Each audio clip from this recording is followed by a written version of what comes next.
Hi అండి. అందరికీ నమస్కారం. Welcome to my channel. ఈ వీడియోలో ఏపీ ప్రభుత్వ ఉద్యోగులకు మరియు పెన్షనర్లకు 12వ పీఆర్సీ మరియు ఐఆర్‌లపై మోగిన సమర శంఖం, 2 డీఏలు 35,000 కోట్ల చెల్లింపుల గురించి తాజా సమాచారం అయితే వీడియోలో తెలుసుకుందాము. వీడియో అయితే ఎక్కడే కానీ స్కిప్ చేయకుండా ఎండ్ వరకు చూసేయండి. అప్పుడే ఇన్ఫర్మేషన్ పూర్తిగా అర్థమవుతుంది.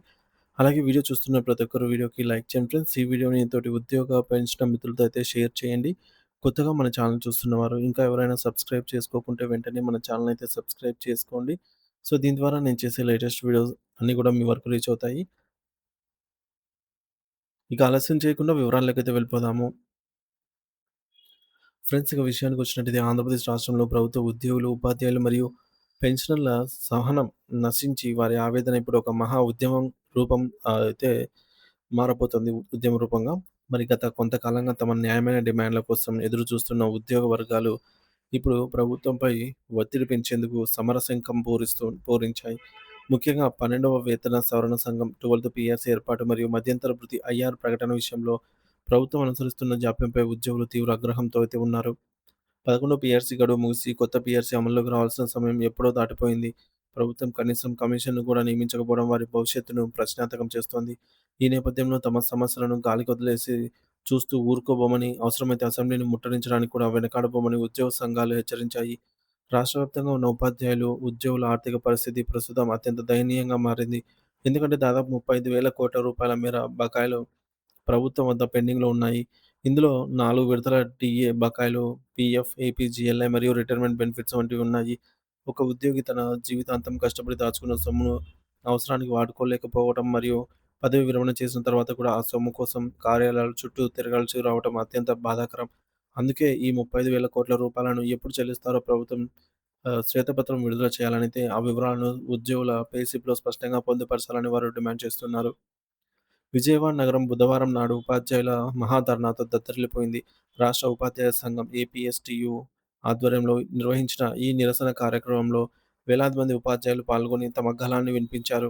ఎన్నికల సమయంలో ఇచ్చిన హామీలను అమలు చేయడంలో ప్రభుత్వం ఉద్దేశపూర్వకంగానే నిర్లక్ష్యం వహిస్తోందని, అధికారంలోకి వచ్చి 20 నెలలు గడుస్తూ ఉన్నా ఒక్క అడుగు కూడా ముందుకు పడలేదని ఏపీఎస్‌టీయూ రాష్ట్ర అధ్యక్షులు మల్లు రఘునాథరెడ్డి మరియు ప్రధాన కార్యదర్శి ఎల్. సాయి శ్రీనివాస్ మండిపడ్డారు. మేనిఫెస్టోలో చెప్పిన మాటలకు, ఇప్పుడు చేస్తున్న పనులకు పొంతన లేదు అని, తమను కేవలం ఓటు బ్యాంకింగ్ లాగే చూస్తున్నారని అయితే వారు ఆవేదన వ్యక్తం చేశారు. ఉపాధ్యాయులు చేస్తున్న ప్రధాన డిమాండ్లలో 30% మధ్యంతర భృతి ఐఆర్ వెంటనే ప్రకటించడం ఒకటి.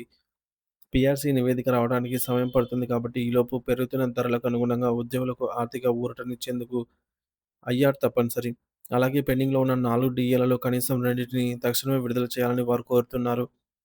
దీంతో పాటు అత్యంత వివాదాస్పదమైనటువంటి సీపీఎస్ విధానాన్ని రద్దు చేసి పాత పెన్షన్ విధానాన్ని ఓపీఎస్ పునరుద్ధరించాలి అనే డిమాండ్‌పై వారు వెనక్కి తగ్గే ప్రసక్తే లేదని స్పష్టం చేశారు. ఓపీఎస్ అనేది ఉద్యోగి యొక్క సామాజిక భద్రత అని దానిని కాలరాయటం ప్రభుత్వానికి తగదని వారు హెచ్చరించారు. ఉద్యోగుల ఆరోగ్య పథకమైనటువంటి ఈహెచ్ఎస్ విషయంలో కూడా తీవ్రమైన సమస్యలున్నాయి. ప్రస్తుత విధానంలో కార్పొరేట్ ఆసుపత్రులు ఉద్యోగులకు నగదురహిత చికిత్స అందించడానికి నిరాకరిస్తున్నాయి. దీనివల్ల ప్రాణాపాయ స్థితిలో ఉన్న ఉద్యోగులు అప్పులు చేసి వైద్యం చేయించుకోవాల్సి వస్తుంది. అందుకే అన్ని రకాల వ్యాధులకు అన్ని ప్రముఖ ఆసుపత్రులలో ఈహెచ్ఎస్ వర్తించేలాగా చర్యలు తీసుకోవాలని వారు కోరుతున్నారు.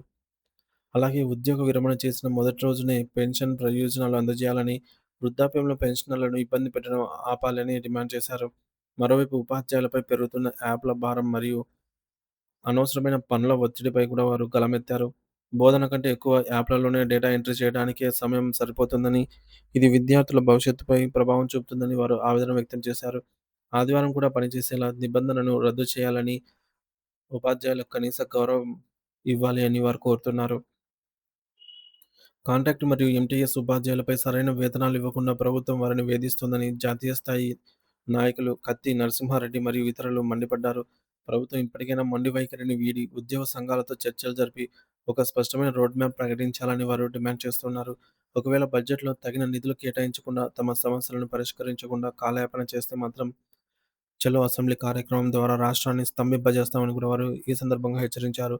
తమ ప్రయోజనాలను విస్మరిస్తే అధికారం నుంచి దించే శక్తి కూడా తమకుందని, గత అనుభవాలను ప్రభుత్వం గుర్తుంచుకోవాలని వారు ఘాటుగా హెచ్చరికలు జారీ చేశారు.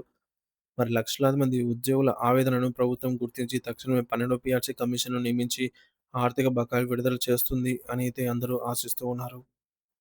సో, దీనిపై మీ అభిప్రాయం ఏంటనేది కామెంట్ ద్వారా తెలియజేయండి friends. Thank you for watching this video.